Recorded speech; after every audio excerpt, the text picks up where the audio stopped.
I'm going to give you 5 reasons why you don't have any friends right now. And I'm going to go ahead and warn you, it's not going to be pretty.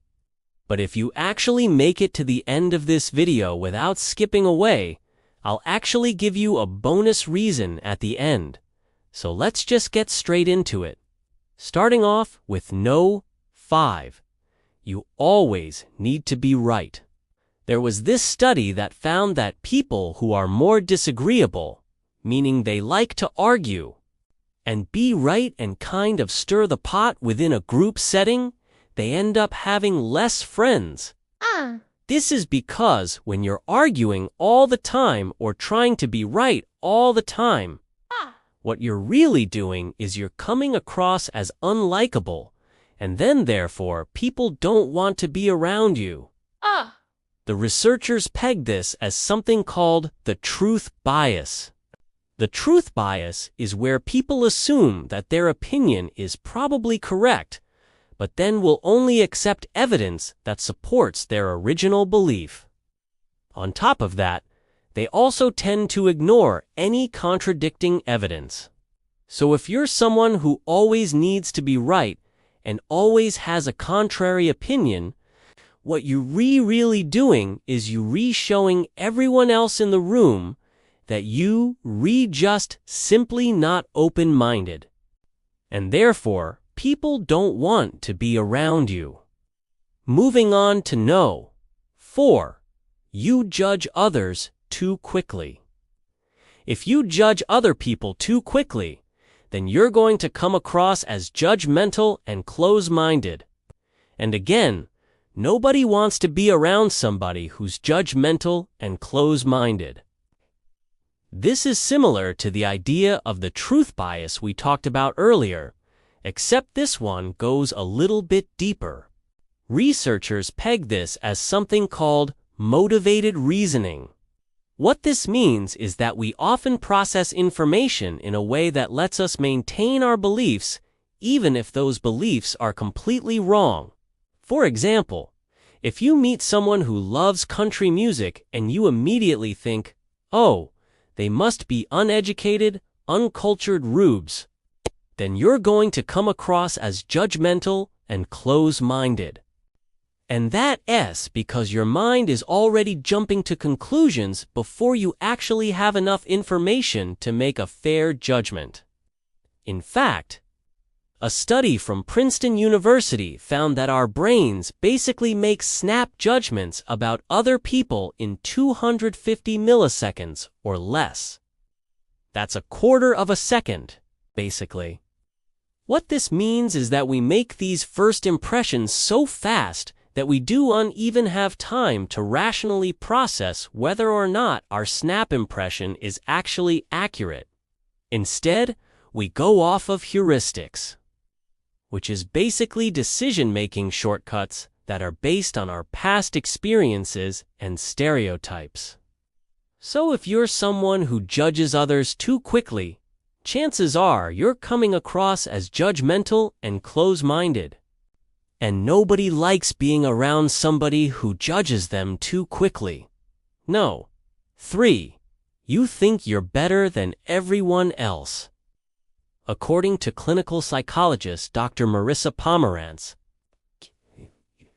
you need to be aware of the difference between confidence and arrogance. 'Cause if you strike people as arrogant, then they're gonna think you're self-absorbed and narcissistic, and then they're not gonna want to be around you. Arrogance tends to be expressed as talking over people, interrupting them, or just dominating the conversation without any regard for how others feel. On the other hand, confidence is expressed as being comfortable with who you are, while also being aware of how your behavior affects other people. In fact, there was this study that found that arrogance is associated with lower levels of well-being, whereas confidence is associated with higher levels of well-being. So if you want to have more friends, try to strike a balance between being confident and not arrogant. Number 2, you don't show up for others. Friendship is a two-way street. It requires you to both give and receive.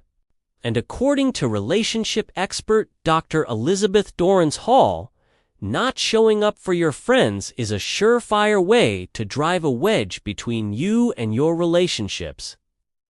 Think about it. Would you want to be friends with someone who never shows up for you? Who never texts you back or calls you when you re-sick or shows up late to your birthday party? Probably not. In fact, according to Dr. Dorrance, we actually have a biological predisposition for reciprocity. She says that when our brain sees another person in need, our brain lights up in a very similar way that it would light up if we were in need ourselves. So if you're someone who doesn't show up for other people, you're probably not going to have many friends, because at the end of the day, friendship is a two-way street. And finally, no. 1. You're not vulnerable around others. According to Dr. Brené Brown, vulnerability is absolutely essential to building strong friendships. However, studies have found that 98% of Americans are afraid to be vulnerable in front of others. And if you're afraid to be vulnerable in front of others, then you're going to miss out on building meaningful connections with them. Why? Because vulnerability is really what allows us to connect with other people on a deeper level. When we're vulnerable with someone, we're basically showing them the real us, the good, the bad, and the ugly. And when someone else sees our vulnerability and chooses to still be there for us, it creates a very strong sense of trust and connection. In fact, Dr. Brown says that vulnerability is actually the cornerstone of all human connection. It's the only way we can fully engage with other people. So if you're someone who's afraid to be vulnerable around others, then you probably not have many friends, because vulnerability is really what allows us to connect with other people on a deeper level. And as promised, here's a bonus reason why you don't have any friends. You're boring. I'm sorry, but if you're boring, then people aren't gonna want to spend time with you. A study from the University of Minnesota found that one reason people give for ending a friendship is because the person is boring. Researchers peg this as something called the similarity attraction effect. The similarity attraction effect is the idea that we're more attracted to people who are similar to us rather than different. And this applies to all aspects of our personality, including our sense of humor. So if you're someone who has no sense of humor, you probably not have many friends, because people are find you boring and uninteresting to be around. Now, I know what you're thinking. You're thinking, okay, great. Now I know why I don't have any friends, but how do I fix it?